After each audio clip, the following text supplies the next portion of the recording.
Ang kwento na ito ay tungkol sa kung paano ililigtas ng mga mandirigmang tao ang sangkatauhan mula sa desisyon ng mga Diyos na wakasan na ang pananatili ng mga tao sa mundo. Isang araw ay nagkaroon ng pagpupulong ang mga Diyos sa pangunguna ni Zeus upang magbotohan kung papayagan pa nilang manatili ang mga tao sa mundo sa susunod na 1,000 taon.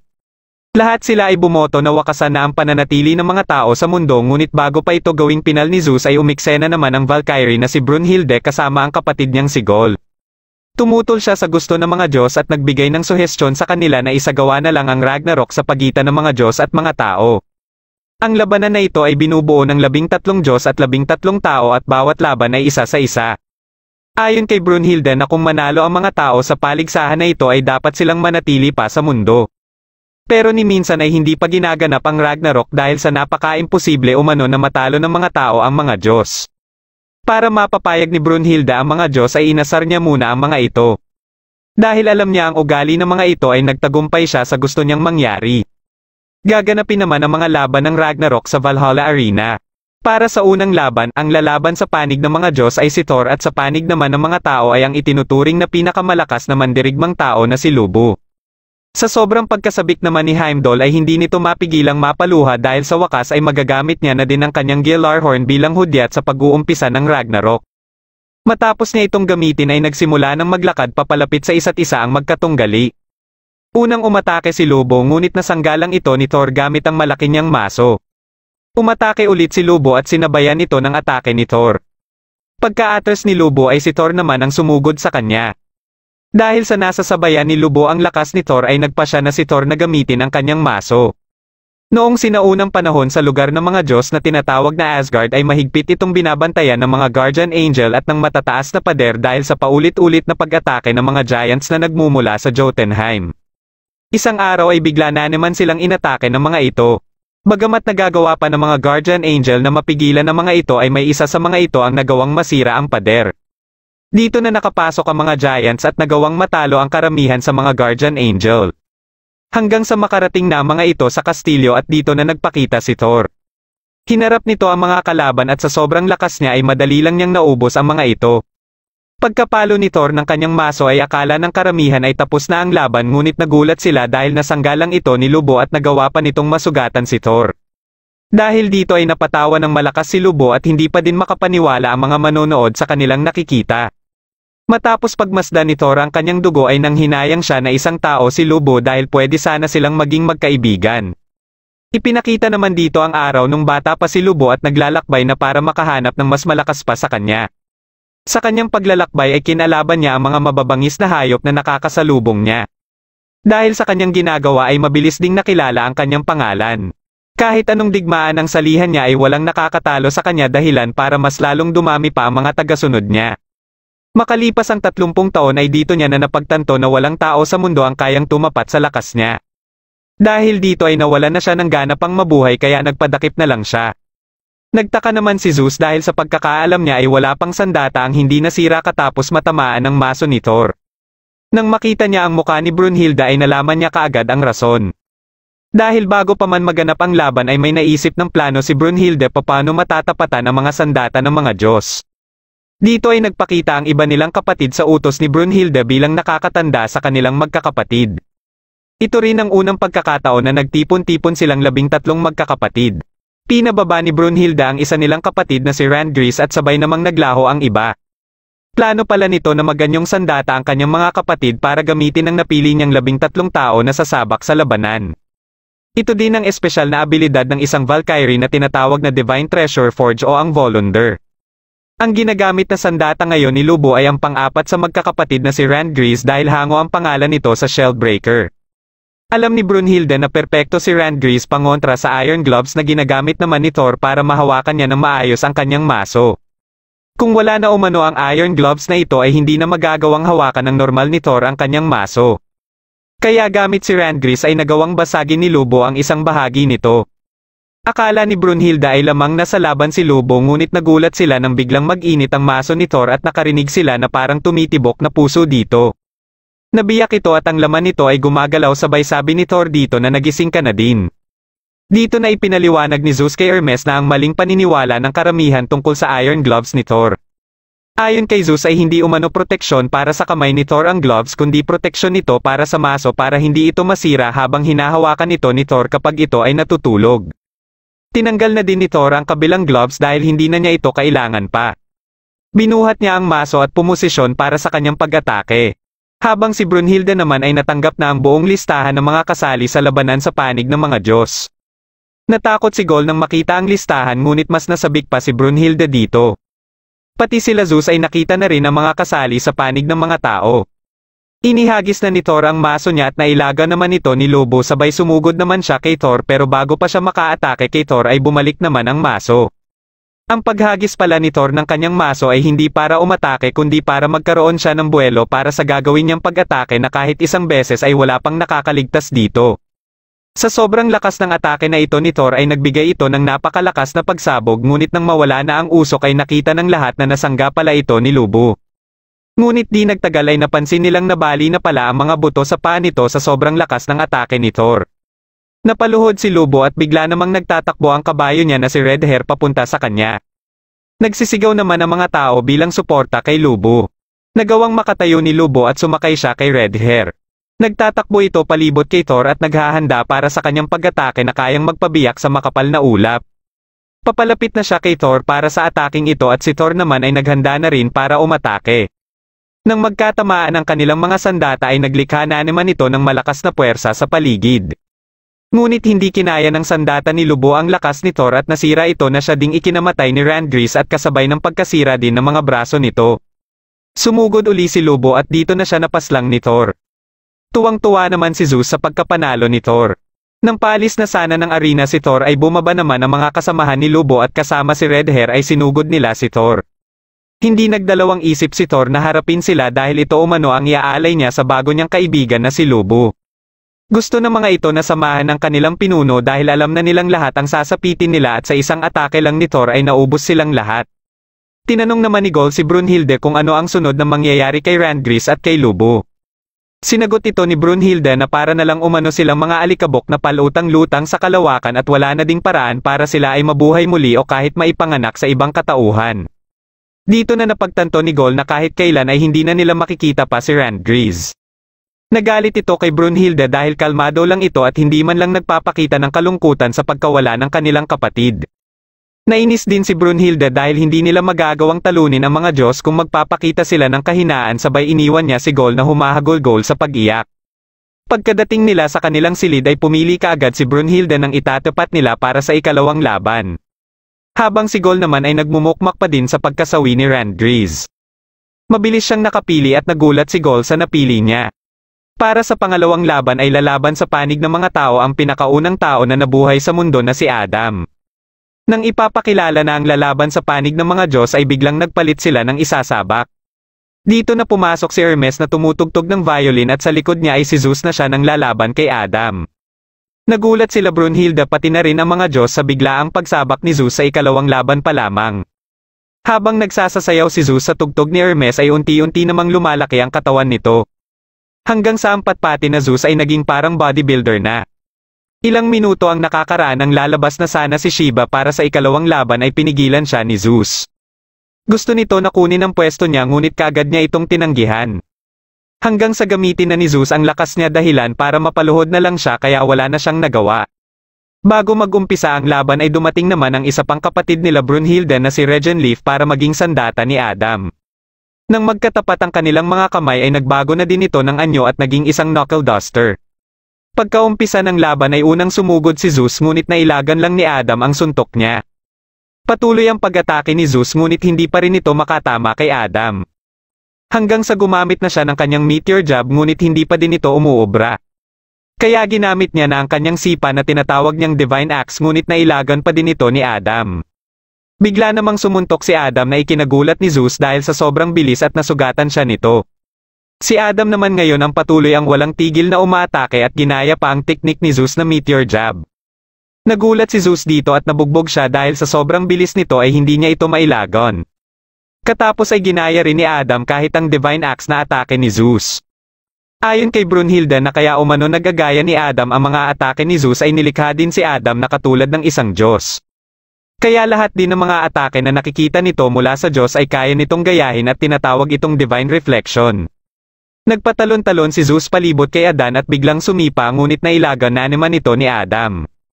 Ginaya naman kaagad ito ni Adam sabay sipa din at nasapol sa mukha si Zeus. Pakiramdam ni Zeus ay parang kinakalaban niya lang ang kanyang sarili. Dito na din tinawag ni Adam si Zeus na tanda dahilan para ikagalit na ito ni Zeus kaya nagpasya na ito na gamitin na ang isa sa pinakamalakas nitong teknik. Ito yung teknik na ginamit sa kanya ng kanyang amang si Kronos nung naglaban sila para alamin kung sino ang pinakamalakas na Diyos sa sansinukob. Bagamat natalo niya ang kanyang ama ay hindi niya naiwasan ang atake na ito dahil sa sobrang bilis nito ay nalaman niya na lang na nabasag na pala ang kanyang panga. Simula nun ay nagawa niya ding matutunan at ma-master ang teknik na ito.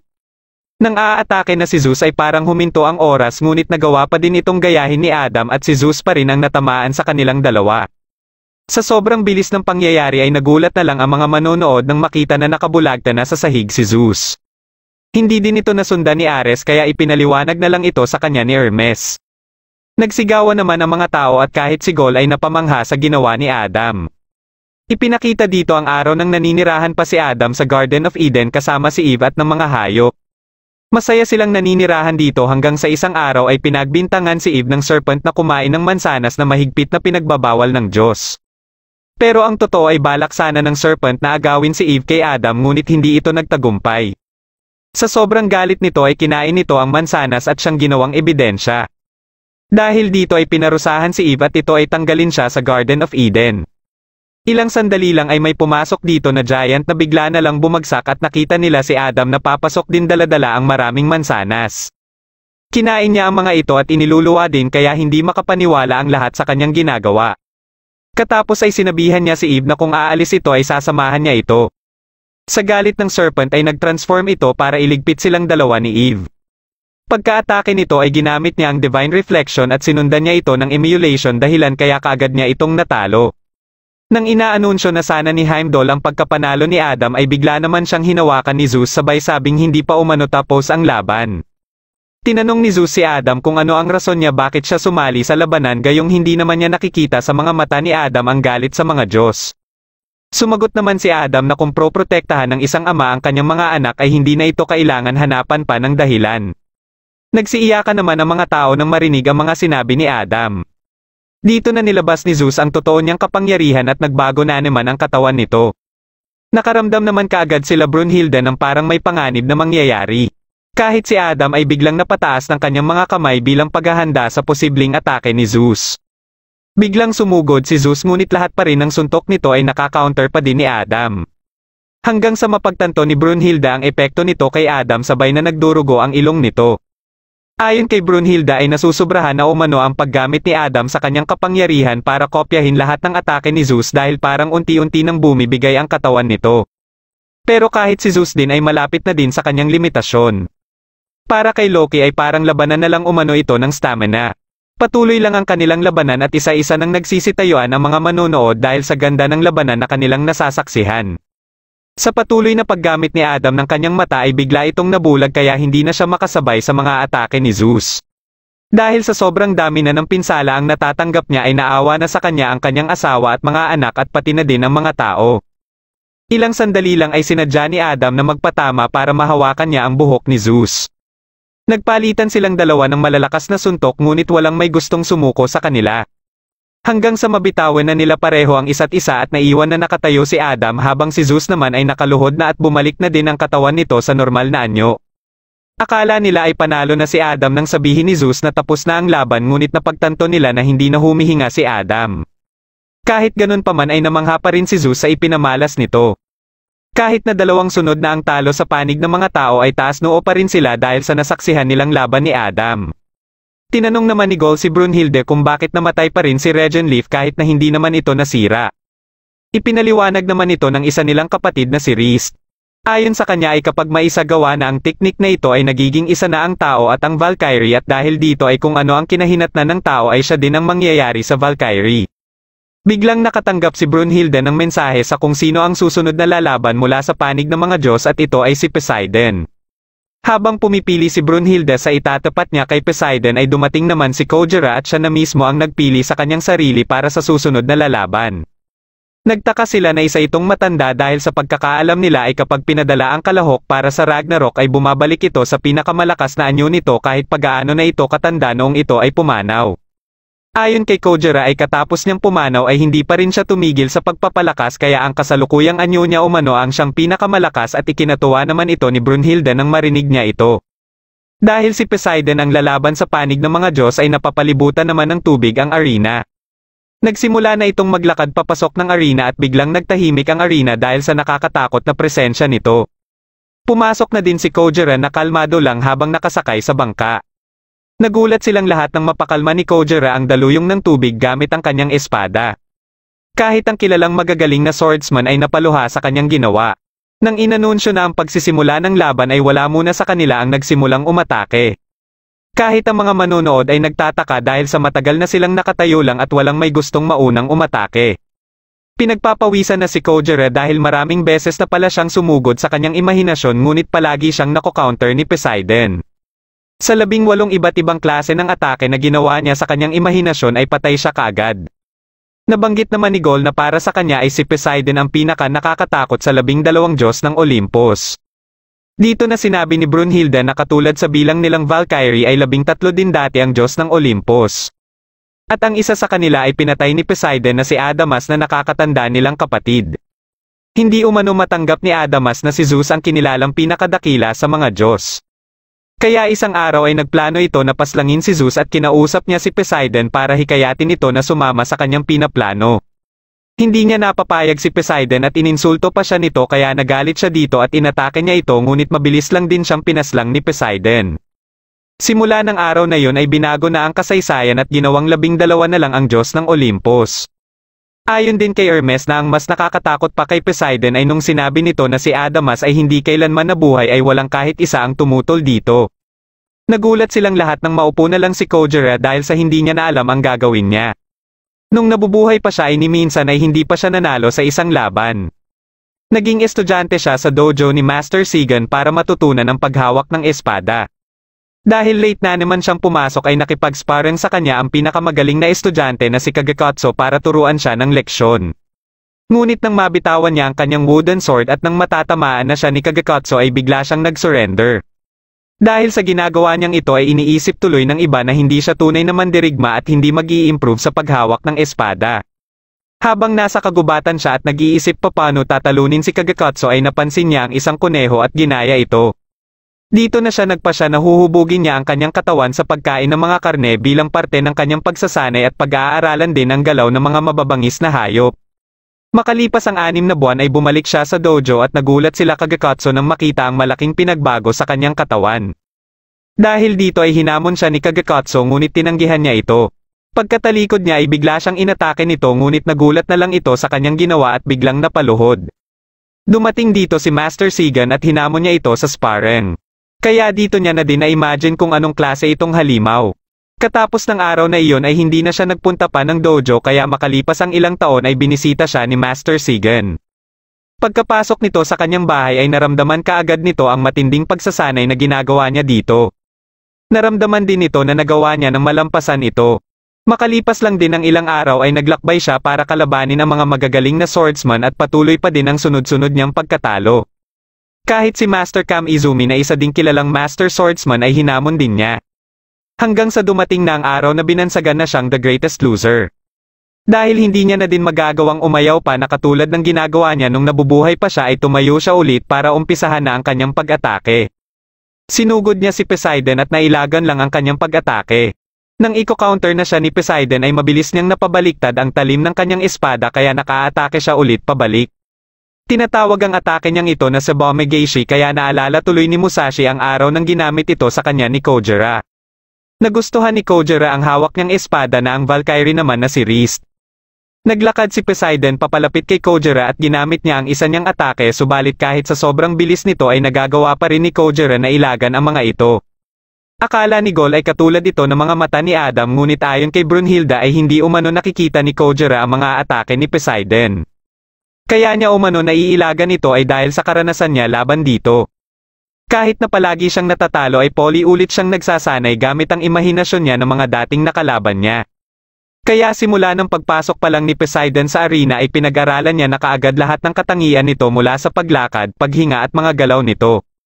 Gamit ang mga impormasyon na ito ay nakagawa si Kojira ng imahe ni Poseidon sa kanyang isip at paulit-ulit niya itong nilabanan. Kaya kahit gaano pa kabilis ang mga atake ni Poseidon ay alam na ni Kojira ang mga susunod na gagawin nito.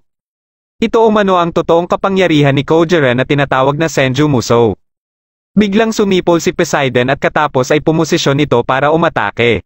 Binabasa pa lang ni Kojira ang susunod na atake nito ngunit nagulat siya dahil sa sobrang bilis nito ay nakalapit na ito kaagad sa kanya. Sinubukan niya na iwasan ang atake nito ngunit nadaplisan pa rin siya at kaagad na napaluhod. Nagawa pa niyang makatayo ngunit nagsisigawan na sa panig ng mga Diyos. Umatake si Poseidon mula sa itaas at nakakaya pa niya itong basahin hanggang sa pinupunterya na nito ang blind spot niya. Nagawa nito na mabali ang kanyang espada kaya inakala kaagad ng karamihan na wala na siyang pag-asa pang manalo.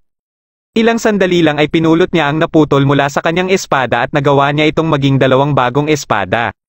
Napatanong naman si Gol kay Brunhilde kung bakit naging dalawa ang nasirang espada. Ayon kay Brunhilde ay ito umano ang totoong katangian ni Riz na may dalawang katauhan na ang isa ay nanginginig sa takot at ang isa ay nanginginig naman sa galit. Dahil dito ay siya lang ang Valkyrie na may dalawang klase ng kapangyarihan. Muli nilang ipinagpatuloy ang kanilang laban at dito ay isa-isang nagagamit ni Kojira ang mga estilo ng magagaling na swordsman na dati niyang nakalaban. Dahil dito ay nagagawa niyang sugatan ng paulit-ulit si Poseidon. Napasipol na naman si Poseidon at muling umatake kay Kojira na sa sobrang bilis ay hindi na nagawang makailag pa ni Kojira. Paulit-ulit siyang natatamaan ng mga atake ni Poseidon dahil kahit nakikita niya ang mga ito ay hindi pa rin siya makailag. Ginamit na naman ni Poseidon ang Medusa Alop Demeter at pakiramdam na ni Kojira ay parang nasa kailaliman na siya ng dagat.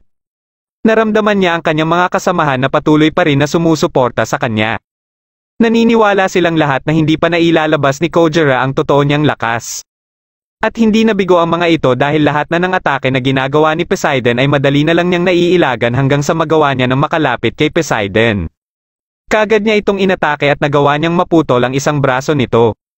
Nagawa pang masalo ni Poseidon ang kanyang braso at susubukan sanang atakihin si Kojira ngunit naputol din ni Kojira ang isa pa niyang braso. Dahil wala na itong mga braso ay kinagat na lang nito ang kanyang sandata para makaatake pa ngunit kaagad din itong inatake ni Kojira na nagdahilan ng pagkasawi na nito. Tuwang-tuwa sila Brunhilde at mga tao sa unang panalo na ito habang hindi naman makapaniwala ang mga Diyos sa nakita nila. Dahil sa pagod ay nawala ng balanse si Kojira at kaagad naman siyang tinulungan ni Riz hanggang sa paglabas ng arena. Bago mag-umpisa ang ikaapat na laban at habang hinahanap ni Gol si Brunhilde ay nakita niya ito kausap ni Hermes.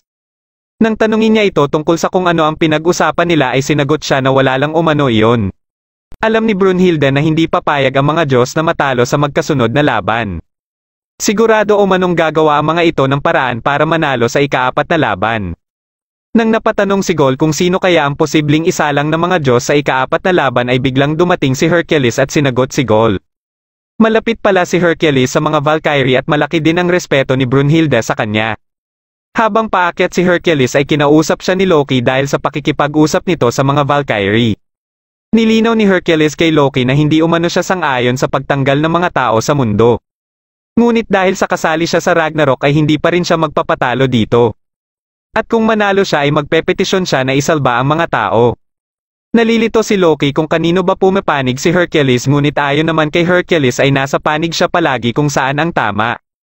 Nalilito na rin si Gol kung sino ang papanigan niya sa ikaapat na laban. Napag-usapan na din nila ang makakalaban ni Hercules. Ayon naman kay Brunhilde ay ito umano ang taong pinakasusoklaman niya sa lahat dahil sa katauhan nito. Dahil sa sinabi na ito ni Brunhilde ay alam na kaagad ni Gol kung sino ang tinutukoy nito at ito pala ay si Jack the Ripper. Ilang sandali lang ay ipinakilala na ni Heimdall sa mga manonood ang maglalaban para sa ikaapat na laban. Gaganapin ang laban nilang dalawa sa arena na kapareho ng hitsura sa London kung saan nakilala si Jack the Ripper. Binansagan ang laban na ito na labanan sa pagitan ng mabuti at masama. Galit na galit naman si Hercules bakit napili ni Brunhilde si Jack the Ripper dahil para sa kanya ay hindi ito karapat-dapat na magrepresenta sa mga tao at malayong-malayo umano ito sa tatlong tao na naunang lumaban. Kahit ang mga tao ay hindi na sigurado kung sino ang papanigan sa dalawa. Nang may nagtanong kung sino si Jack the Ripper ay nagsalita naman dito si Arthur. Ayon sa kanya na sa sobrang galing ng kriminal na ito ay kahit ang kanyang Sherlock Holmes ay hindi nagawang maresolba ang mga kasong pagpatay na ginawa nito. Pagkaumpisa ng laban ay nagbigay ng suhestyon si Hercules kay Jack na mag-concede na lang ito at kukumbinsihin niya umano si Zeus na iligtas siya mula sa Niflheim. Ayon naman kay Jack na bagamat nagpapasalamat siya dahil sa pagpayag ni Hercules na kalabanin siya sa London at sa alok nito ay hindi niya umano ito matatanggap. Inilabas ni Jack ang malaking gunting na siyang Volunder umano niya. Matapos niya itong subukan sa poste ng ilaw ay bigla siyang nagtatakbo palayo. Hinabol siya ni Hercules at nakita niya itong nagtsatsaa. Nang lalapitan niya na ito ay may patibong pala itong nilagay. Ngunit hindi ito tumalab kay Hercules dahil hindi tumatilab sa isang Diyos ang kahit anong sandata na gawa ng tao. Aatake na sana si Hercules at kaagad na umalis si Jack. Hinabol niya ito at inatake at ginamit naman ni Jack na panangga ang malaking gunting ngunit nasira lang ito. Pagkaatras ni Jack ay hinagisan niya ng maraming kutsilyo si Hercules mula sa kanyang satchel at laking gulat ni Hercules nang tumalab ito sa kanyang katawan. Dito na sinabi ni Jack na nagsinungaling lang umano siya nang sabihin niya na ang malaking gunting ang Volunder niya. At ang totoong Volunder niya umano ay itong Volunder producing satchel. Habang galit na galit ang mga Diyos kay Jack ay namangha naman ang mga tao sa ginawa niya. Isa-isang pinagtatanggal ni Hercules ang mga kutsilyo at dinurog ito. Muling umatake si Jack ng sunod-sunod at ginamit naman ni Hercules ang kanyang sandata para pigilan ang mga ito. Ngunit may mga kutsilyo pa rin na nakakalusot dito at papalapit ng papalapit na si Hercules kay Jack. Nang malapit na ito kay Jack ay kinuha kaagad ni Jack ang kanyang payong at sinangga ang ginawang atake ni Hercules. Habang naghahanda ulit sa pag-atake si Hercules ay kumakalat naman sa katawan niya ang kanyang tato at narinig ng mga manonood ang ingay ng leon. Ginamit nito ang Hercule Exodus First Labor ni Min Lion na kaagad sumira sa panangga na payong ni Jack dahilan para tumilapon din ito. Namangha sila gol sa lakas ni Hercules ngunit ayon kay Brunhilde ay mag-uumpisa pa lang umano ang magandang laban. Pagkatayo ni Jack ay kaagad niyang inayos ang na-dislocate niyang braso. Nabanggit nito ang linya mula sa libro ni Shakespeare at dito na din nagpakita si Shakespeare. Muli siyang naglabas ng sandata mula sa satchel at mas malaki ito kumpara sa mga naunang kutsilyo. Napansin naman ng iba na mas kumakalat pa ang mga tato ni Hercules. Nang tinanong ito ni Loki kay Ares ay sumagot si Ares na kabayaran umano niya ito. Ang matinding kapangyarihan mula nang makumpleto niya ang 12 labor at ma-master ang 12 divine arts ay may hinihingi ding kabayaran. Bawat pulgada ng tato ay katumbas ng sobrang sakit na hindi kakayanin ng karaniwan na Diyos. Kung dumating man sa punto na mapuno na ng tato ang katawan ni Hercules ay haantong siya sa kamatayan o Niflheim. Dagdag pa ni Ares na buo ang tiwala niya kay Hercules at ang totoo umanong lakas nito ay hindi ang kanyang matinding pisikal na lakas kundi ang tibay na kalooban nito na kahit sinong Diyos ay hindi ito mabubuwag. Ipinakita dito ang nakaraan ni Hercules nung siya ay isang tao pa lamang. Isang mamamayan ng Thebes sa Greece si Hercules o mas kilala dito sa pangalan na Alcides. Isang araw ay sinubukan niya na tulungan ang kaibigan niyang si Castor sa mga umagaw ng dalang hayop nito ngunit pareho lang silang dalawang nabugbog. Kahit isang mahinang bata lang si Alcides ay taglay naman niya ang katapangan na siyang ginagamit niya para panigan at ipagtanggol ang matuwid. Siya palagi ang nasa harapan at unang umaatake. Isang gabi ay nilapitan sila ng mga nambugbog sa kanila. Ayon sa isa dito ay kung gusto umanong lumakas ni Alcides ay bakit hindi niya umano subukan na inumin ang dugo ni Zeus o ang tinatawag na ambrosia. Na ayon sa alamat ay kung totoong bayani umano ang uminom nito ay magiging immortal ito. Ngunit kung hindi naman ay kapahamakan lang ang may dudulot nito. Dahil sa kagustuhan ni Alcides na lumakas ay hindi siya nag-alinlangan na piliin ang mahihirap na mga pagsubok. Hanggang sa dumating ang panahon na hindi na siya pinagtatawanan dahil sa paglaki ng katawan niya. Pagsapit ng araw kung saan magbobotohan na naman ang mga Diyos sa magiging kapalaran ng mga tao sa mundo ay bumoto ang karamihan pabor sa mga tao. Ngunit ayon kay Aphrodite ay baka oras na para turuan ng leksyon ang mga tao dahil sa pagkalipol ng ibang hayop at sa mga kaguluhan lalong-lalo na umano sa Thebes. Dahil nasa teritoryo ni Ares ang Thebes ay siya na umano ang bahala sa mga tao dito. Kaya isang gabi ay bumaba si Ares kasama ang kanyang hukbo. Habang papalapit sila Ares ay wala nang nagawa ang mga tao kundi ang manalangin na lang maliban sa isang tao at ito ay si Alcides. Inatake niya si Ares ngunit tinadyakan lang siya nito. Hindi pa rin ito sumusuko at hindi niya umano hahayaan na makalampas sila Ares. Dito na inilabas ni Alcides ang ambrosia na ikinagulat ni Castor at nila Ares. Kaagad niya itong ininom at ilang segundo lang makalipas ay nakaramdam siya ng hindi maganda sa kanyang katawan. Akala ni Ares ay patay na si Alcides kaya magpapatuloy na sana siya nang bigla siyang hinarangan ng sandata ni Alcides. Nagulat siya sa nakita niya at nagbago na din ang hitsura ni Alcides. Inatake si Alcides ng isang kasama ni Ares ngunit isang hampas lang ito ng kanyang sandata. Nalaman kaagad ni Ares na kapangyarihan ni Zeus ang taglay ni Alcides. Umatake ng sabay-sabay ang iba pang kasamahan ni Ares hanggang siya at si Alcides na lang ang natira na nakatayo. Hindi siya makapaniwala na natalo ni Alcides ang buong hukbo niya. Nang aatake na sila pareho ay bigla silang pinigilan ni Zeus. Sinabi ni Zeus kay Alcides na magiging Diyos umano ito. Dagdag pa niya na baka maging gulo lang umano kung iwanan nila dito si Alcides at sakto lang din ito sa hangarin ni Alcides na protektahan ang matuwid. Pumayag naman si Alcides ngunit sa isa umanong kondisyon. Ito ay hindi napakialaman ng mga Diyos ang mga tao. Pumayag si Zeus basta gabayan din umano ni Alcides ang mga ito sa tamang daan. Sa sumunod na 4,000 taon ay hindi nakialam ang mga Diyos sa mga tao. Dito na din kinilala si Alcides bilang anak ni Zeus. Ipinangalan sa kanya ang Hercules na kinuha mula sa pangalan ng asawa ni Zeus na si Hera. Ipinagmamalaki naman ni Ares na nakalaban niya dati si Hercules. Umatake si Jack gamit ang bagong sandata na inilabas niya. Habang ginagawa niya ito na parang shuriken ay ginagamit din niya ang mga kutsilyo ngunit madali lang itong napipigilan ni Hercules. Sumugod si Hercules at nang malapit na niyang matamaan si Jack ay bigla itong nakaakyat na parang may inaapakan na hindi nakikita. Ito pala ay mga piano wires na nagkalat na sa paligid. Umatake uli si Jack at gamit ang mga piano wires ay nagagawa niyang pabanda-bandahin ang mga kutsilyo niya dahilan para mahirapan na si Hercules na makita ang mga ito.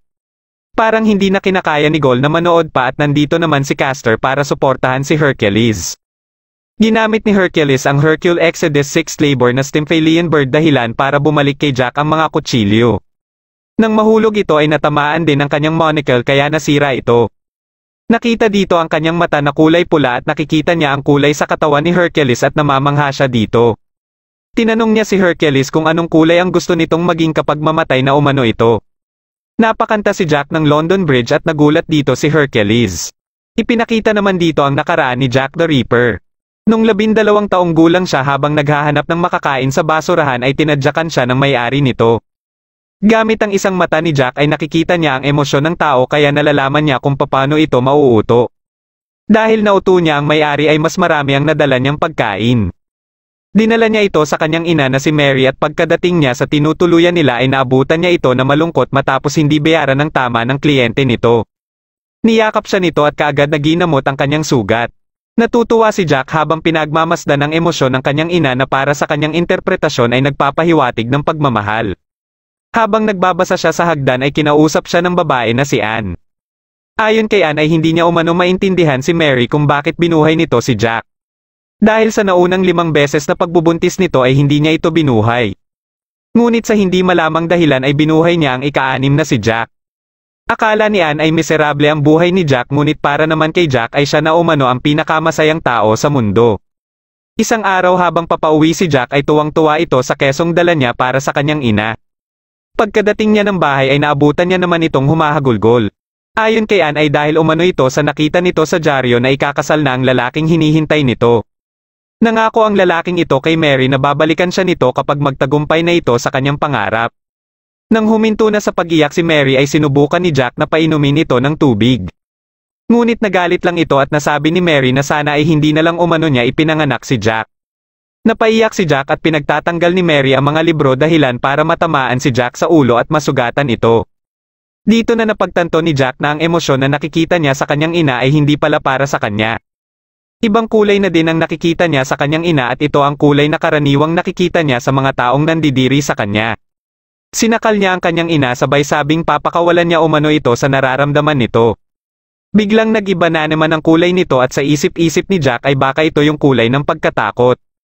Ngunit natutuwa si Jack sa kulay na ito at biglang nakawala sa kanya ang kanyang ina. Dito na niya sinaksak ang kanyang ina na kaagad ikinamatay nito. Pinuntahan naman niya ang kanyang ama na si Jack Smith at pinatay niya din ito. Bago siya umalis ay napansin niya ang sombrero dito kaya kinuha niya ito. Nabanggit ni Jack kay Hercules ang kulay ng takot na nakikita niya kapag namamatay na ang isang tao at napakaganda umano itong pagmasdan. Ayon naman kay Hercules ay kung mamamatay na siya ay siguradong hindi siya magpapakita ng takot at ang ikinakatakot lang niya ay kung dumating ang araw na mahinto na ang hustisya. Nagpalitan ulit sila ng mga atake hanggang sa makorner si Jack sa clock tower. Umakyat dito si Jack ngunit sa isang atake lang ni Hercules sa gusali ay kaagad itong natumba. Ginamit ni Hercules ang 7th labor na Cretan Bull at tinanggal naman ni Jack ang malaking orasan at inihagis kay Hercules. Sinangga ito ni Hercules sa pag-aakalang hindi siya nito tatablan ngunit naputol nito ang kamay niya. Dito na nalaman ni Hercules na ang totoo palang Volunder ni Jack ay ang gloves na suot-suot nito. Nakuha kaagad ni Loki ang estratehiya na ginawa ni Jack at ipinaliwanag ito kay Ares. Ayon kay Loki na isa ding kasinungalingan ang sinabi ni Jack na ang satchel ang Volunder nito dahil ang gloves talaga ang totoong Volunder nito. At naniniwala siya na lahat ng mahahawakan ni Jack ay nagiging divine treasure. Napaniwala ni Jack ang lahat na ang satchel ang Volunder niya gamit ang malaking gunting na kaagad nasira. Para mas kapanipaniwala pa ang pagsisinungaling niya ay paulit-ulit niyang ginamit ang mga malilit na kutsilyo na siya lang din ang nagkakasya sa satchel. Dahil dito ay nagtagumpay siya na mapaniwala si Hercules. Dito na din sinabi ni Brunhilde kay Gol ang tungkol sa Volunder ni Jack. Kinausap niya ang pang-11 sa magkakapatid na si Locke para maging Volunder ni Jack. Hindi pumayag si Locke dahil umano sa katauhan ni Jack. Ngunit nagulat na lang siya nang makapasok na sa silid niya si Jack at napilit siya nitong maging Volunder nito. Dagdag pa ni Brunhilde na kailangan ang kapangyarihan ni Locke sa laban na ito dahil sa kahulugan ng pangalan nito na Saber Rattler. Ipinakita ni Jack ang kayang gawin ng bagay na nahahawakan ng kanyang gloves. Kaya napagtanto nilang lahat na pwedeng maging sandata ni Jack ang buong London. Naiisip na ng lahat na manonood na si Jack na ang mananalo sa laban na ito. Kahit si Ares ay ito ang iniisip kaya sinuntok siya ni Zeus. Naniniwala si Zeus na hindi basta-basta matatalo si Hercules. Namamangha naman si Jack sa nakikita niyang emosyon kay Hercules dahil ni katiting na takot ay wala siyang makita dito. Dito lang din nalaman ni Hercules ang kakayahan ni Jack na makakita ng emosyon. Nagulat si Jack nang may makita na naman siyang kakaiba sa emosyon ni Hercules.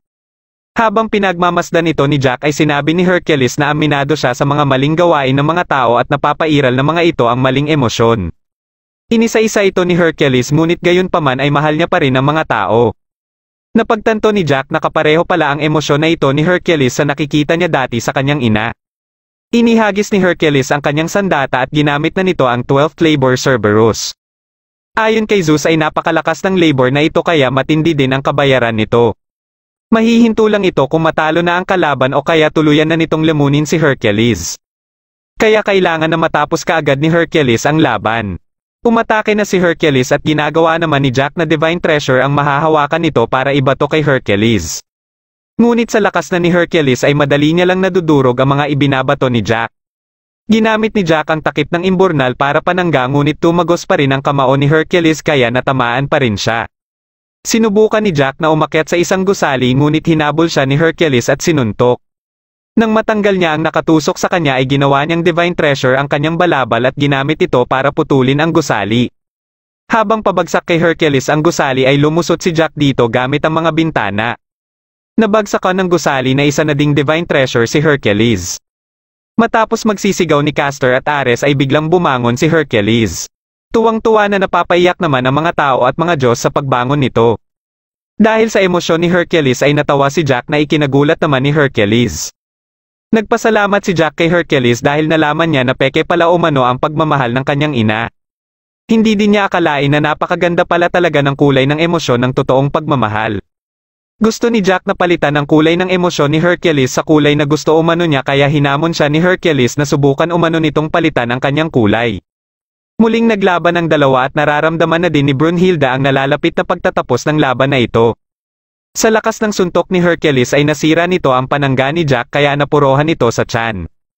Pagkabangon ni Jack ay muling umatake si Hercules at umiilag na lang si Jack. Naghihintay lang pala ito ng pagkakataon para umatake. Nang makakita ito ng pagkakataon ay inatake na nito si Hercules ngunit siya pa rin ang napuruhan. Akala ng karamihan ay tapos na ang laban ngunit bigla na namang kumanta si Jack ng London Bridge at unti-unti itong tumayo. Lumapit siya kay Hercules at umatake ngunit siya ang natamaan ng suntok nito. Nang aatake na ulit si Hercules para tapusin na si Jack ay naunahan siya ni Jack gamit ang mga kamay nito na tumagos sa katawan niya. Ayon kay Jack ay Dear God umano ang pangalan ng teknik na ito at inaalay niya ito kay Hercules.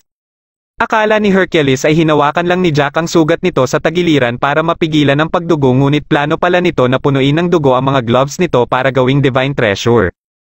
Matapos niyang yakapin si Jack ay unti-unti na din ang kanyang paglaho.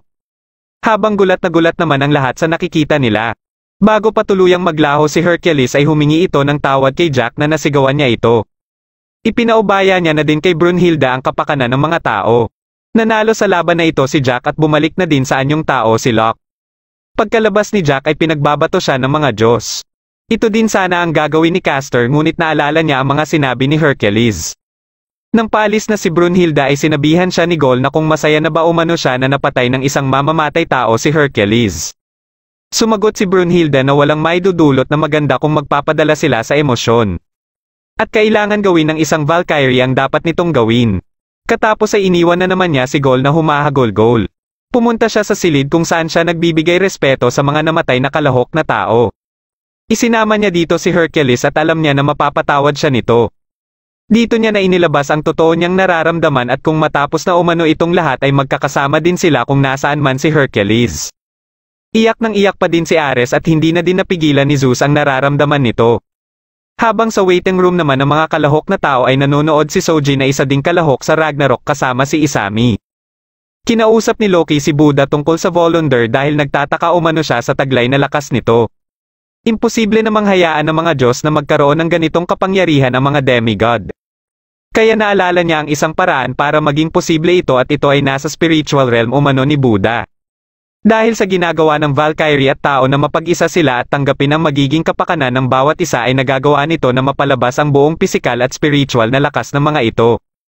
Tinatawag itong Samavedone kaya nagkakaroon ng Valkyrie ng lakas na kayang lumaban sa Diyos. Dahil dito ay tinanong niya ng diretso si Buddha kung isa ba itong traidor sa mga Diyos. Sumagot si Buddha na ano naman umano ngayon kung isa siyang traidor kaya sumagot din si Loki na papatayin siya nito. Bigla namang dumating dito ang Seven God of Fortune. Ayon sa isa sa mga ito na si Abiso ay matagal na umano nilang hinihintay ang araw na mahatulan si Buddha. Nang aatakihin na niya si Buddha ay naunahan siya nito gamit ang hawakan ng lollipop. Naghanda silang 7 na umatake ngunit pinigilan sila ni Loki. Ngunit nagbibiro lang pala si Loki at gusto niya din makipagtulungan sa Seven God of Fortune. Naghanda na si Buddha para kalabanin silang lahat. Biglang dumating dito si Kojira at gustong tulungan si Buddha dahil ayaw niyang nakakakita na may pinagtutulungan. Dumating din dito sila Soji at Isami para tumulong kay Buddha. Dahil sa gustong makabawi ni Abiso kay Buddha ay binaril niya ito ngunit madali lang itong nailaga ni Buddha. Hindi makapaniwala si Abiso na wala ni isa ang tumama kay Buddha. Inilabas ni Loki ang kanyang sandata at kaagad na inatake sila Buddha. Nagawa ni Soji na mapigilan ang mga atake ni Loki. Nagkainitan silang dalawa at pareho silang sumugod sa isa't isa ngunit dumating dito si Zeus kaya napahinto sila pareho. Kasama din ni Zeus dito ang Norse god na si Odin. Nagtalo si Abiso at ang mga Raven ni Odin kaya nagsalita na si Odin at sabay nitong ipinakita ang kanyang malakas na aura. Napasabi na lang si Loki na nawala na umano siya ng gana at manonood na lang ng susunod na laban. Umalis na din dito ang Seven God of Fortune at pati sila Kojiro ay umalis na din. Sinabihan naman ni Zeus si Buddha na wag nang gagawa pa ng anumang gulo. Ngunit natawa lang si Buddha at sinabayan din siya ni Zeus. Bago umalis si Buddha ay sinabi niya kay Zeus na walang iba ang makapagsasabi sa kanya kung ano ang gagawin niya kundi siya lang umano. Nabanggit ni Zeus na hindi basta-basta aayon sa kanyang inaasahan ang mangyayari sa Ragnarok. Umalis din siya para manood na ng sunod na laban habang si Odin naman ay ipinalabas ang kapangyarihan nito na naging dahilan para malanta ang mga pananim sa paligid. Humingi ng tawad si Gaul kay Brunhilda sa mga nasabi niya dito at kaagad naman siyang pinatawad nito. Nagsama sila papunta sa susunod na lalaban sa panig ng mga tao. Naabutan nila itong natutulog kasama ang mga babae. Pagkasigaw ni Brunhilda ay kaagad na nagsilabasan ang mga babae. Ang taong ito ay si Raiden na kinikilalang pinakadakila na sumo wrestler. Tinawag ni Brunhilda ang pangatlo sa magkakapatid na si Thrud at ito ang magiging Volunder ni Raiden. Nagustuhan naman ito ni Raiden at gayon din si Thrud. Hindi makapaniwala si Gaul na ang parang lalaki niyang kapatid ay biglang nag-asal bilang babae. Napansin kaagad ng mga manonood na isang Japanese sumo arena ang pagkakaayos sa paglalabanan para sa ika-5 laban. Biglang lumabas ang mga babae na may dalang mga sumo prize banners.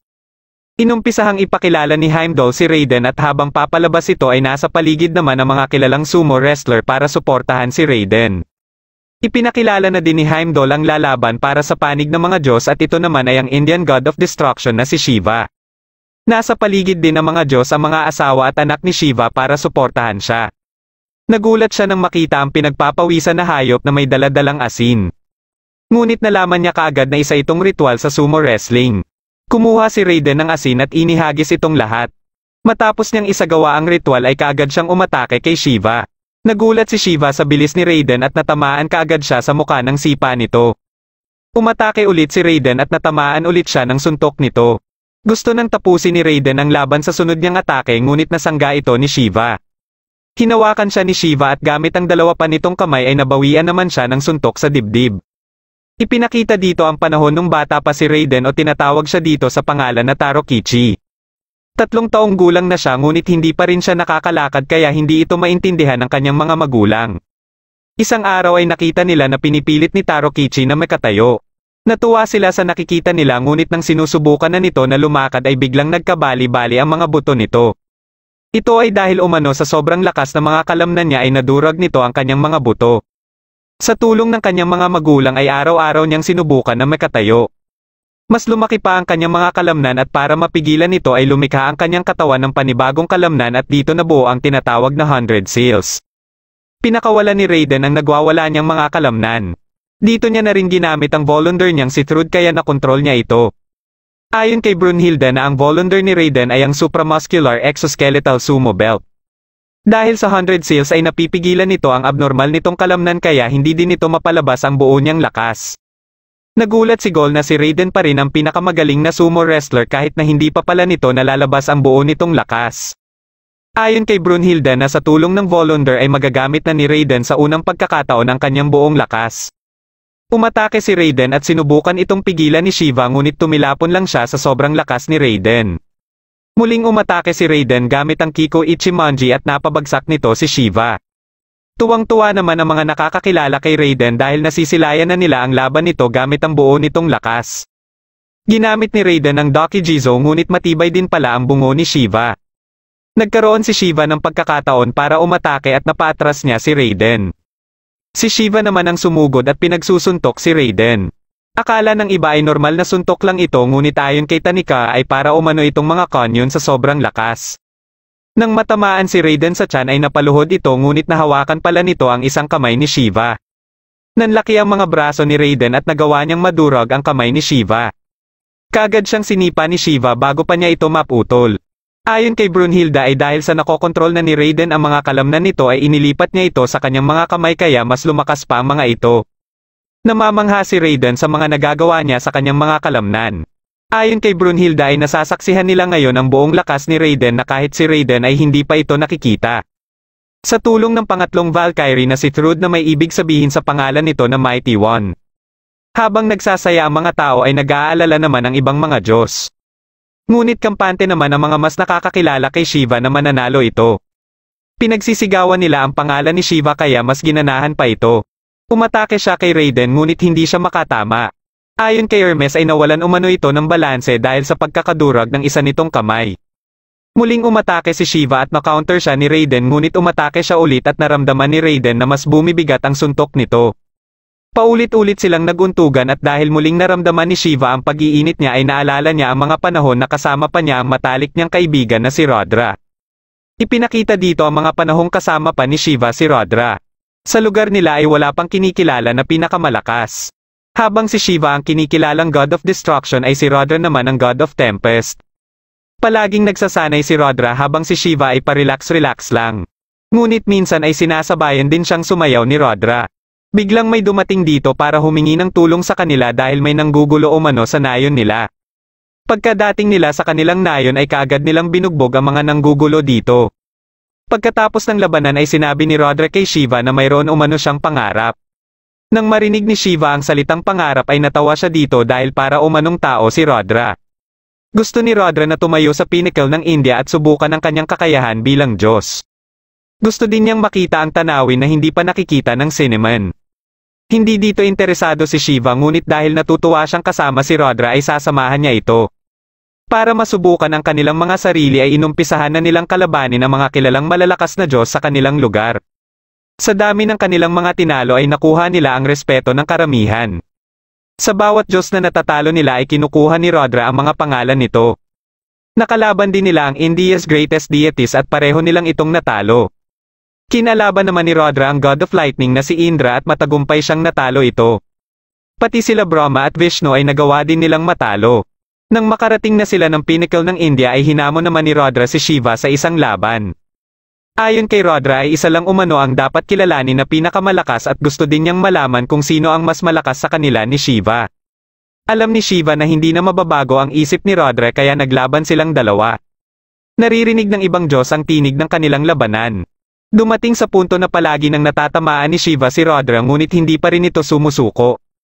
Kaya gusto sana ni Shiva na sumuko na si Rudra dahil nag-aalala na siya na baka ikamatay ito ni Rudra kung magpatuloy pa ang kanilang laban. Dahil sa pangarap ni Rudra ay nagpasya na sana si Shiva na sumuko na lang ngunit naunahan naman siya ni Rudra. Tinanggap ni Shiva ang kanyang pagkapanalo at inilipat na ni Rudra sa kanya ang mga nakuha nilang mga pangalan. Dahil dito ay si Shiva na ang naging Chief of Indian Gods ngunit kasabay nito ay nawala naman siya ng matalik na kaibigan. Natapos din ang kanilang antugan at nakita naman ng ibang Diyos si Rudra na nanonood. Dito na ginawa ni Shiva ang kilala niyang war dance na isa ding treasure ng Indian Pantheon. Dahil dito ay hindi na makatama si Raiden kay Shiva at siya lang palagi ang nakakatanggap ng pinsala. Paulit-ulit na umatake si Shiva na parang maraming Shiva ang kalaban ni Raiden. Nag-aalala na si Gol sa nakikita niya at napansin ni Brunhilde ang ginagawa ni Raiden sa mga braso nito. Pinalaki ni Raiden ang mga braso niya para maging panangga. Nagsimula na manguusak ang katawan ni Shiva dahil sa pag-iinit nito. Ayon kay Zeus ay ito umano ang secret technique ng God of Destruction na tinatawag na Tandava. Nagawa ni Shiva na maibaba ang depensa ni Raiden at kaagad niya itong inatake. Dahil sa ataking ito ay nasunog ang parte ng katawan ni Raiden na natamaan nito. Ngunit kahit sa natamong pinsala ay napangiti pa rin si Raiden. Kahit na nawawalan na ng pag-asa ang mga tao ay iba naman ang nakikita ng mga sumo wrestler na kumikilala sa kanya at dati niyang nakaharap. Kahit bata pa si Raiden o Tarokichi ay nahumaling na siya sa sumo wrestling. Isang araw ay niyaya siya na makipag-sparring ng magaling na bata din sa kanilang nayon. Natuwa dito si Tarokichi at naiisip naman ng kalaban niya na hindi magseryoso ngunit sa isang atake lang ni Tarokichi ay kaagad siyang napalabas ng ring. Gulat na gulat ang kalaban niya pati na rin ang ibang bata at tinawag siyang halimaw. Simula nun ay hindi na siya nakikipaglaro sa ibang mga bata. Hindi maintindihan ni Tarokichi kung bakit siya binigyan ng ganitong katawan ng Diyos. Ngunit ayon sa kanyang ina ay malaki ang pasasalamat niya sa Diyos dahil nung hindi pa siya nakakatayo ay palagi umano siyang nananalangin na sana makatayo na siya at mabigyan ng malakas at malusog na pangangatawan. Kaya para sa kanyang ina ay pinagpala si Tarokichi ng mga Diyos. Dagdag pa ng kanyang ina na gamitin niya din ito sa mabuti at tulungan ang mahihina. Dahil sa hiling ng kanyang ina ay lumaki si Tarokichi na matulungin at minahal din siya ng mga tao sa Shinano. Dapat sana ay mananalagi lang siya sa lugar nila ngunit dahil sa pagsabog ng Mount Asama ay nasira nito ang kanilang mga pananim. Dahilan para maranasan ng mga taga Shinano ang tagutom at marami ang namatay dahil dito. Sa edad na 17 ay nagpasya si Tarokichi na lisanin ng Shinano para humanap ng maipapakain sa mga tao sa kanilang nayon. Pinasok niya ang pagiging sumo wrestler at hinamon siya na makipag-sparring ni Tanikawa. Akala ni Tarokichi na madali niya lang matatalo si Tanikawa ngunit hindi ito ang nangyari. Paulit-ulit na pinabagsak ni Tanikawa si Tarokichi at dito na din nag-umpisang sanayin ni Tanikawa si Tarokichi. Dumating na ang unang laban ni Tarokichi at mabilis lang niya itong natapos. Napaisip si Tanikawa na parang isang halimaw ang sinanay niya. Dito na nakilala si Raiden dahil sa sunod-sunod na panalo niya. Dahil sa mga premyong napapanalunan niya ay nagawa na niyang magpadala ng mga pagkain sa kanilang nayon. Ngunit sa isang laban niya ay nakita niya ang muka ng kalaban niya na nanginginig sa sobrang takot kaya naalala niya kaagad ang dati niyang nakasparring noong bata pa siya. Dahil dito ay nagpatalo siya kaya nagalit si Tanikawa sa kanya. Ayon kay Tarokichi ay gusto niyang tulungan ang mahihina ngunit tuwing nakikita niya ang takot sa muka ng ibang tao sa kanya ay iba ang nararamdaman niya. Simula nun ay nagpasya si Tarokichi na hindi na gamitin ang 4 na teknik kung saan siya magaling para maiwasan na masaktan ang kanyang mga nakakalaban na tinawag na Raiden's 4 Forbidden Moves. Ngunit kahit ganun pa man ay patuloy pa rin ang kanyang mga panalo.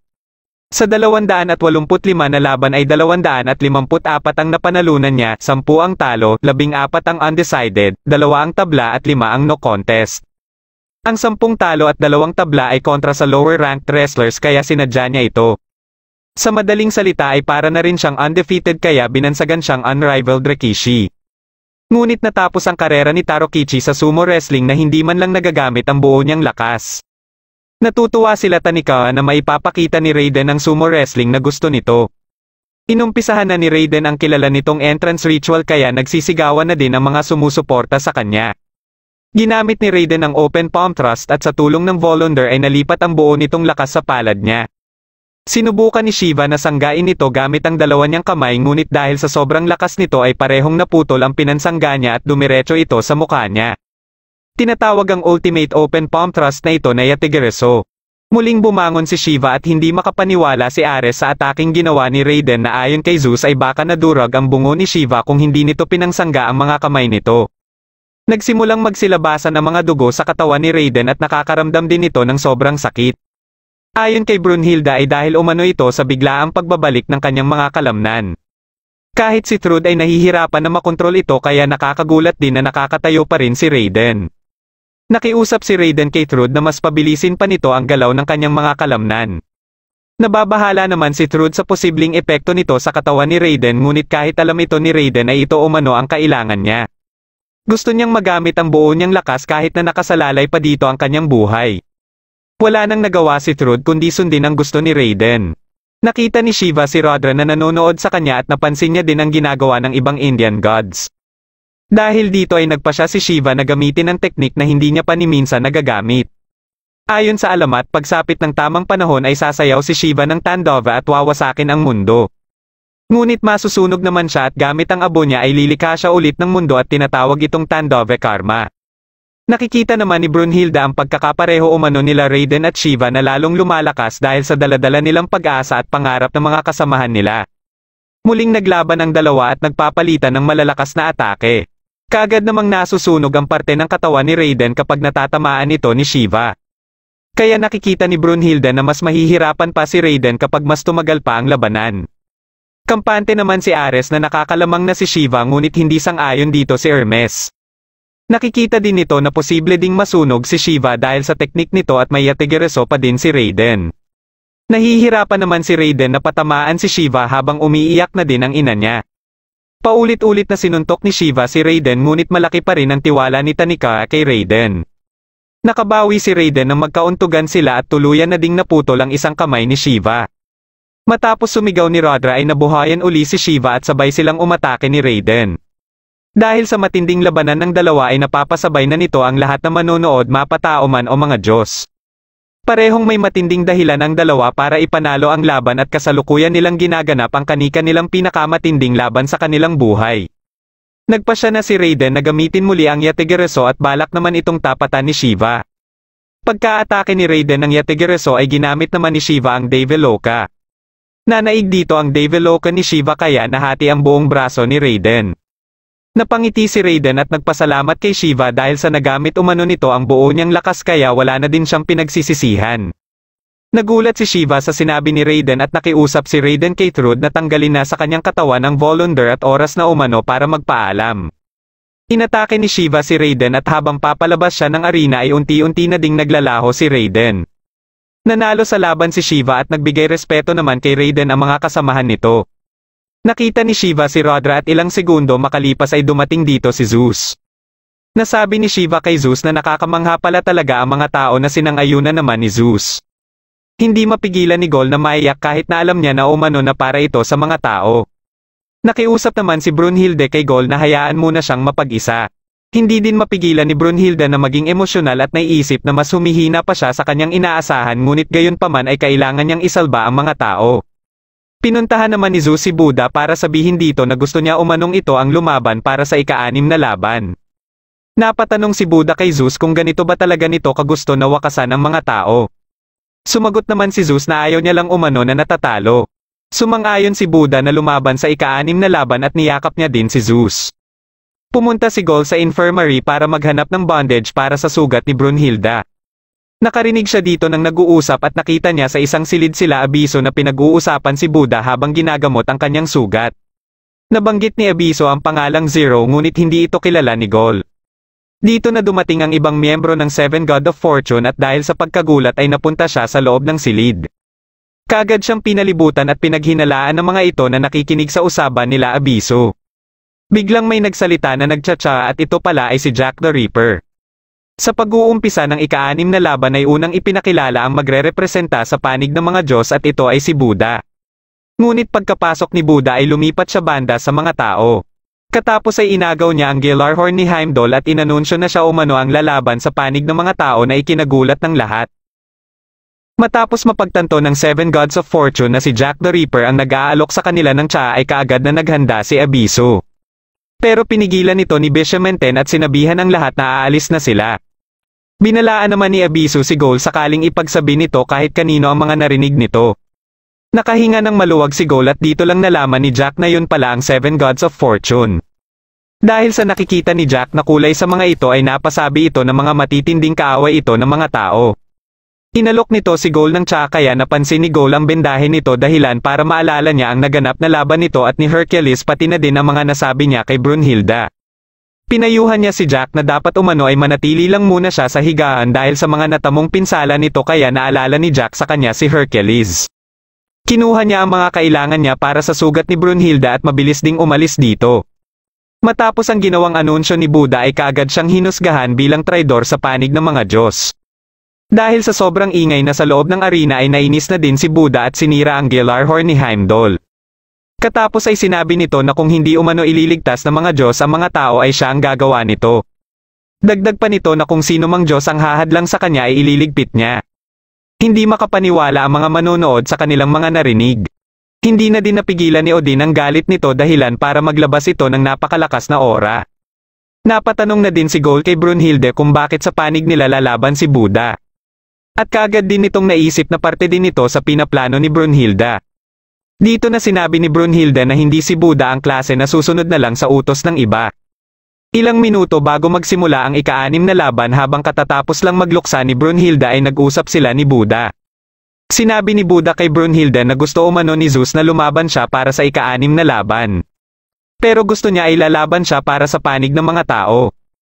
Dahil hindi man lang nagulat si Brunhilda sa sinabi ni Buddha ay may hinala kaagad si Buddha na umaayon ito sa pinaplano ni Brunhilda. Sinagot naman siya ni Brunhilda at alam nito na wala umanong iba na nandito sa Valhalla ang may matinding galit sa mga Diyos na katulad ng nararamdaman niya. Natawa naman siya sa sinabi ni Brunhilda at nagustuhan ang pinapakitang reaksyon nito. Bago siya umalis ay may pinaalala muna siya kay Brunhilda dahilan para makaramdam ng takot si Brunhilda. Sinusubukan naman ni Heimdall na ipaliwanag kay Buddha ang patakaran ng Ragnarok na hindi na ito pwedeng lumipat pero ayon naman kay Zeus ay wala siyang pakialam kung ito man ang gusto ni Buddha. Bumaba ito ng arena at nilapitan sila Buddha at Heimdall. Kahit na alam nito na labag ito sa tuntunin ng Ragnarok ay mas nasasabik siya sa ganitong pangyayari na parang gusto niya umanong lumaban muli. Handa naman si Buddha kahit si Zeus pa umano ang makakalaban niya. Biglang nagsalita si Odin at tinanong si Buddha kung handa na ba ito na maging kalaban ng mga Diyos. Kaya muling ipinaalala ni Buddha na kahit kakampi man o kalaban, masama o mabuti, Diyos man o tao ay walang mahalaga sa mga ito maliban sa kanyang sarili lamang. Dahil dito ay mas nagalit pa sa kanya ang mga manonood pati na din si Loki. Nang mapatanong si Buddha kung sino ang makakalaban niya ay may napili na pala si Zeus. Bigla silang may narinig na boses at nakita nila sa taas ang maraming liwanag na mula pala sa isang airship. Nakita nila dito ang 7 Gods of Fortune at pagkababa ng mga ito ay sinabihan ni Zeus si Bishamenten na siya na ang bahala kay Buddha. Kaagad na inanunsyo ni Heimdall na si Bishamenten ang lalaban sa panig ng mga Diyos at gusto sana nito na paalisin ang iba na kasama nito. Dito na sinabi ni Bishamenten na sa una pa lang ay iisa lang talaga silang 7. Katapos ay sinira nito ang suot nito at dito na nito pinapasok ang ibang 7 Gods of Fortune sa katawan nito. Ayon sa sabi-sabi na maliban sa 7 Gods of Fortune ay may isa pang kasama ang mga ito dahilan para mabuo ang alamat ng 8 Gods of Fortune. Pero ang katotohanan pala dito ay iisang Diyos lang ito at nagngangalan itong Zero Fuko. Katapos ay binunat na niya ang sandata mula sa loob ng kanyang katawan. Hindi naman nakalain ni Ares na may ganitong Diyos pala at ito din ang unang beses na nakita ito ni Hermes kahit naririnig niya na ang tungkol kay Zero Fuko. Nang matanggap na ni Heimdall mula sa management ang opisyal na maglalaban para sa ika-6 na laban ay inanunsyo nito muli ang mga pangalan ng dalawang kalahok. Dito na napagtanto ni Gold na si Zero Fuko pala ang Zero na narinig niya kina Abiso. Dahil hindi pa din siya makapaniwala sa pagsasama-sama ng 7 Gods of Fortune ay sinabi ni Brunhilda na pansamantalang anyo lang ang 7 Gods of Fortune at ang totoong anyo talaga ay si Zero Fuko. Ipinakita dito ang mga panahong nakakasalamuha pa ng mga tao ang mga Diyos. Ito ay dahil mas pinipili ng ibang mga Diyos na manirahan sa mundo ng mga tao at isa dito ay si Zero Fuko. Isang araw ay napunta siya sa isang nayon at nagulat siya sa kalagayan ng mga tao dito kung saan nakita niya ang 8 klase ng paghihirap na pinagdadaanan ng mga ito. Gamit ang kanyang kapangyarihan ay hinigop niya ang lahat na paghihirap na nararamdaman ng bata dahilan para gumaling ito kaagad. Simula sa araw na ito ay ito ang ginamit niyang paraan para maisalba ang mga tao dito. Araw-araw niya itong ginagawa para mapalaya ang mga tao sa paghihirap ng mga ito na unti-unti namang naiipon sa katawan niya. Kaya makalipas ang ilang taon ay nagkakaroon na ito ng malaking epekto sa kanyang katawan dahilan para siya naman ang makaramdam ng sobrang sakit at napabayaan niya na ang kanyang sarili. Isang araw ay binisita niya ang nayon na tinulungan niya para tingnan ang kasalukuyang kalagayan na nito. Ngunit pagkadating niya dito ay nagulat siya sa nasisilayan niya at dito niya nalaman ang totoong katangian ng mga tao. Binangga siya dito ng isang lalaki at naalala niya na ito yung bata na una niyang tinulungan. Nakita siya ng ibon na tinulungan niya at balak sana siyang lapitan ngunit natakot ito sa masamang ora na nilabas niya. Ilang sandali lang ay may mga taong napadaan dito kaya naisip niya na hihingi din ang mga ito ng tulong sa kanya. Sinusundan pala ng mga ito si Buddha at nagulat na lang siya na kahit ganito ang hitsura ng mga tao na sumusunod dito ay makikita pa din ang kasiyahan sa mga mukha nito na hindi katulad ng mga tinulungan niya. Dahil dito ay tinanong niya si Buddha bakit masaya lahat ang mga taong kasama nito. Kaya sinagot siya ni Buddha na hindi niya umano dapat pilitin ang kasiyahan sa iba dahil sa loob ito nanggagaling. Dahil sa kahihiyan na naramdaman niya ay mabilis siyang tumakbo palayo. Nang makarating siya sa isang lawa ay hindi niya na napigilan ang kanyang nararamdaman dahilan para magbago ang kanyang hitsura at mag-iba na din ang tingin niya sa mga tao. May mga nakakita naman sa kanya at nang aatakihin niya na ang babae ay bigla siyang nakaramdam ng kakaiba. Ilang sandali lang ay nagkahiwa-hiwalay na siya bilang 7 gods of fortune.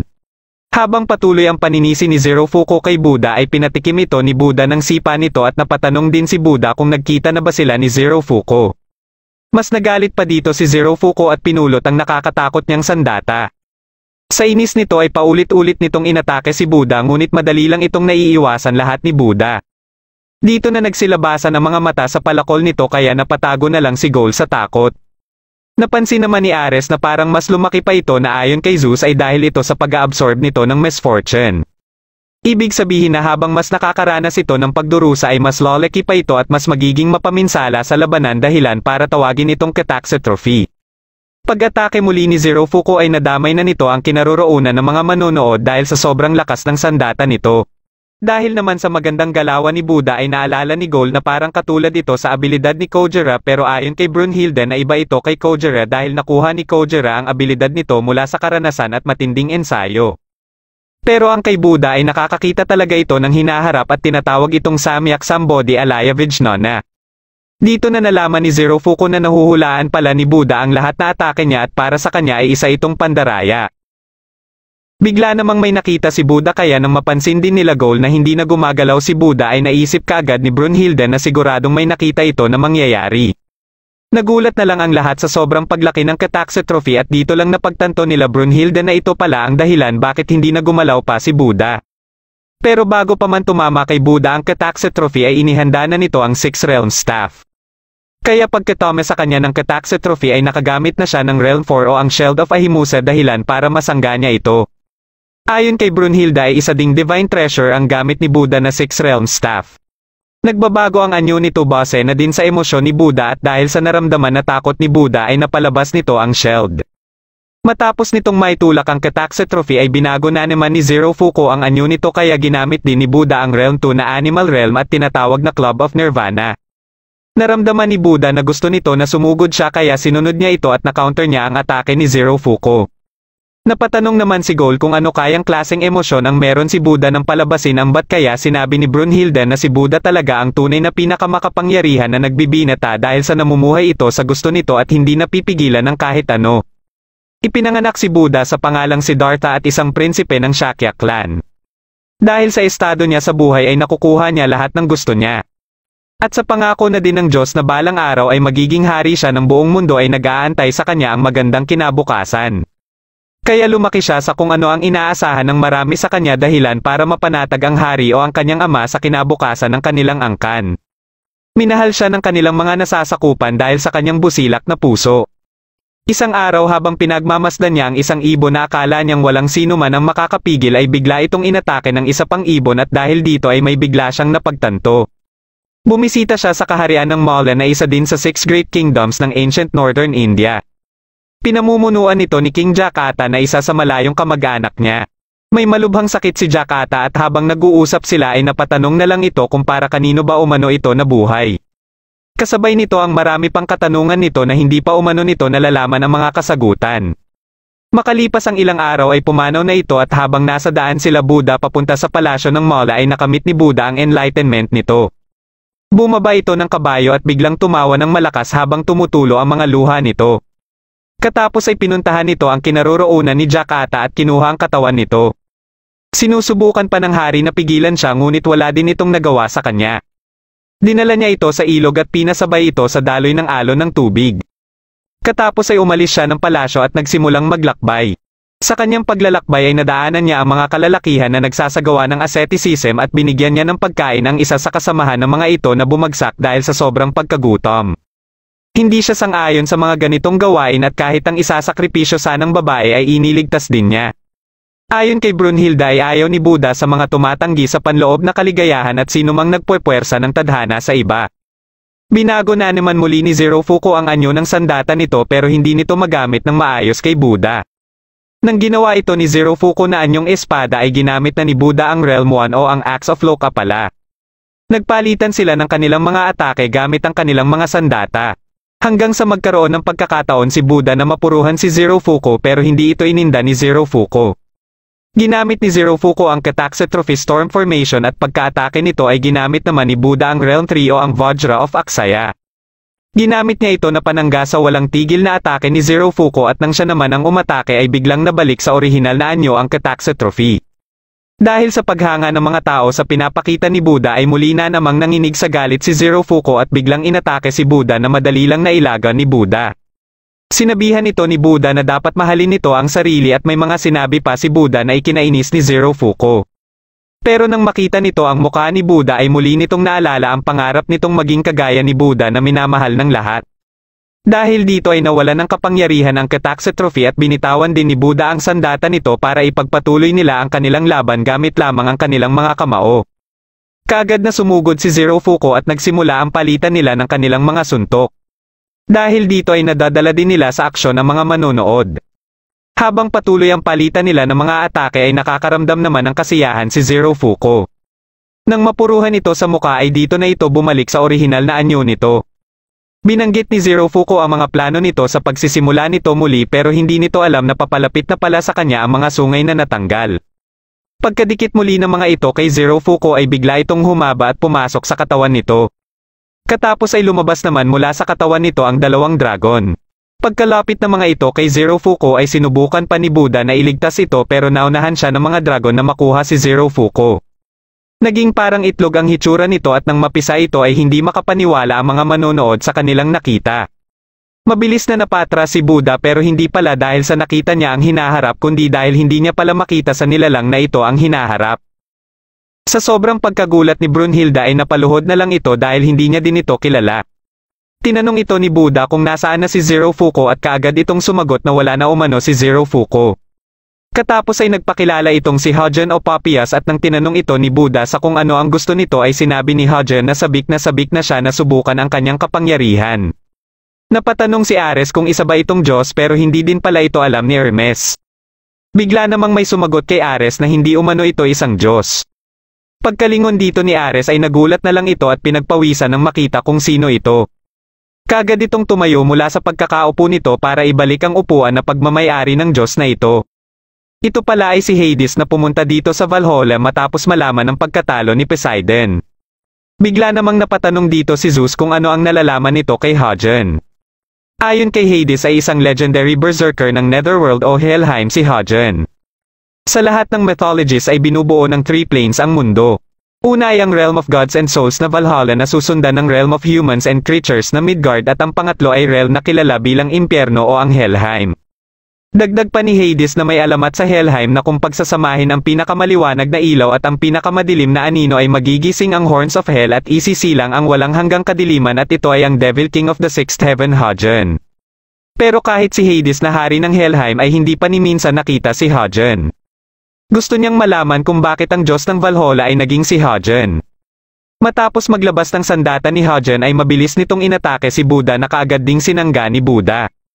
Katapos ay dito na sila nagpalitan ng kanilang mga atake. Kahit sa tingin ni Gol ay nakakasabay si Buddha kay Hagen ay ipinaliwanag ni Brunhilde kung bakit hindi nagagamit ni Buddha ang abilidad ng kanyang mga mata. Ito ay dahil ang nakikita ni Buddha ay ang liwanag mula sa kaluluwa na nauunang gumalaw at dahil puro kadiliman lang ang meron si Hagen ay siguradong walang makikita dito si Buddha. Matapos ang palitan nila ng mga atake ay nagpasya na si Hagen na gamitin ang buong kapangyarihan nito. Ginamit nito ang Pandaemonium Cycle kaya ginamit ni Buddha ang shield nito.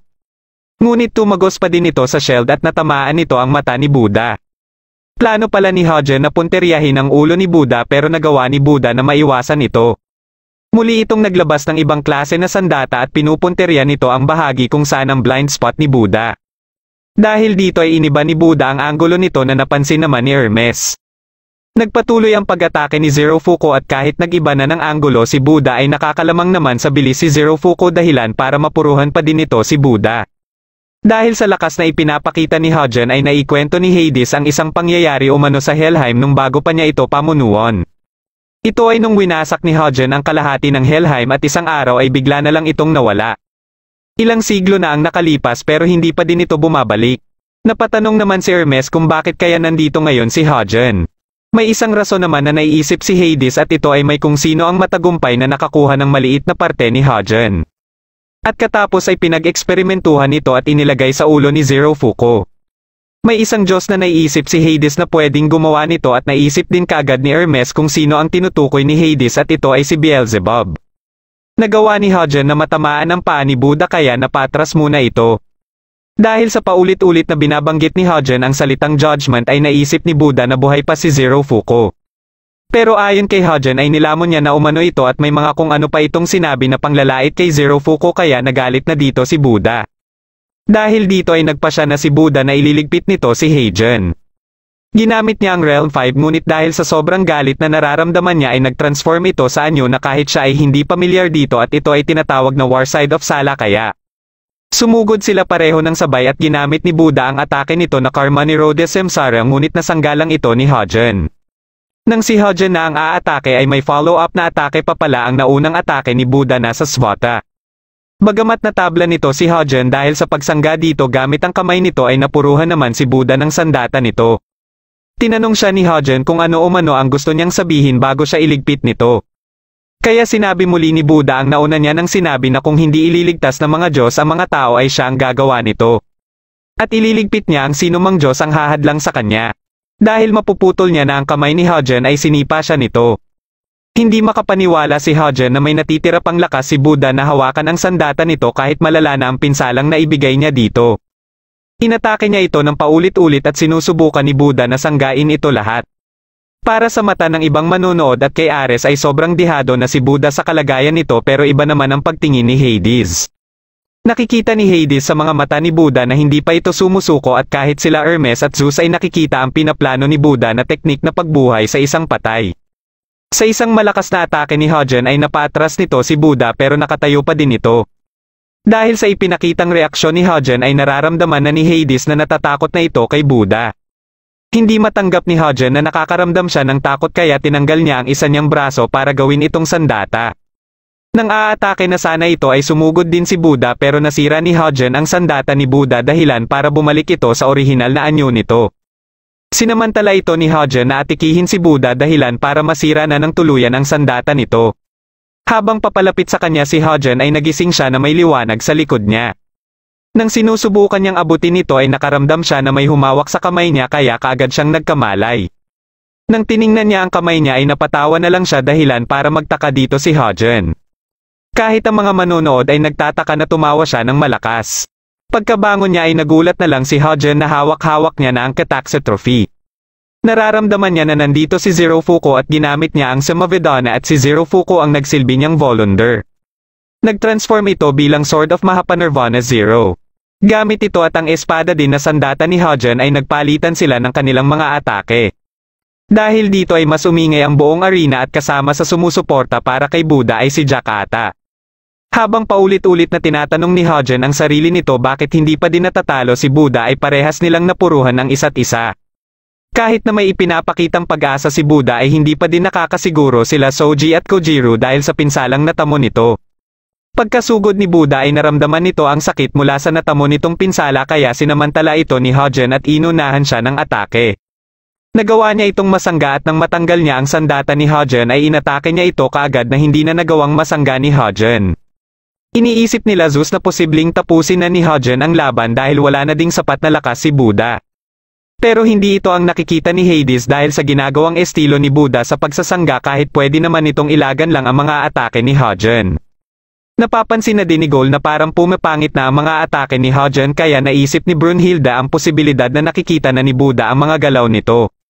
Kung kanina ay hindi ito makita ni Buddha dahil sa napupuno lang ng kadiliman si Hyojin pero iba na ang sitwasyon ngayon dahil sa emosyon na ipinapakita nito at ito ay ang pagkatakot. Habang patuloy ang ginagawang pag-atake ni Hyojin ay nagawa nito na mapuruhan si Buddha na ikinagulat ng lahat. Ngunit nagulat na lang si Hyojin na ilusyon lang pala ito at nasa likod lang niya si Buddha. Nang aatake na sana ito muli ay naunahan nito ni Buddha ng mahapanirvana nito dahilan para magkaputol-putol ang katawan nito. Sinubukan pa nitong atikihin si Buddha pero bago pa ito makaabot kay Buddha ay naglaho na ito. Kasabay ng paglaho nito ay nasilayan naman ni Buddha si Zero Fuko. Tumingin ito sa kanya at kitang-kita sa mukha nito ang kasiyahan habang kasama din ang 7 Gods of Fortune. Katapos nito ay itinanghal si Buddha na panalo sa pang-anim na laban. Nang palabas na siya ay damapo sa catastrophe ang ibon na tinulungan dati ni Zero Fuko para magluksa sa pagkasawi ni Zero Fuko at gayon din ang mga tao na natulungan nito. Sinalubong naman siya nila Brunhilde at ilang sandali lang ay bumagsak na siya. Kaagad na nagtawag sila Brunhilde ng medical team para asikasuhin si Buddha. Binisita naman ni Odin si Beelzebub para tanungin ito kung ito ang responsable para maibalik si Hyojin. Binalaan nito si Beelzebub na walang sino man ang pwedeng makialam sa kanyang laban at ambisyon na hindi na kinontra pa ni Beelzebub. Dahil sa pagkakatabla ng standing ay gusto ni Zeus na makuha nila ang susunod na laban. Kaya sinabi ni Hades na siya umano ang lalaban para sa ikapitong laban at gusto din niyang maipaghiganti si Poseidon. Dahil dito ay nataranta tuloy si Gold at para sa itatapat nila dito ay pinili ni Brunhilde ang alam niyang tanging makakatalo sa King of Hell at ito ay ang kilala bilang King of the Beginning. Hanggang dito na lang muna ang ating kwento sa Record of Ragnarok. Kung nagustuhan mo ito ay huwag kakalimutan mag-like at mag-subscribe na din para malalaman mo kaagad kung may bago akong video. Maraming salamat sa panonood at shoutout na din kina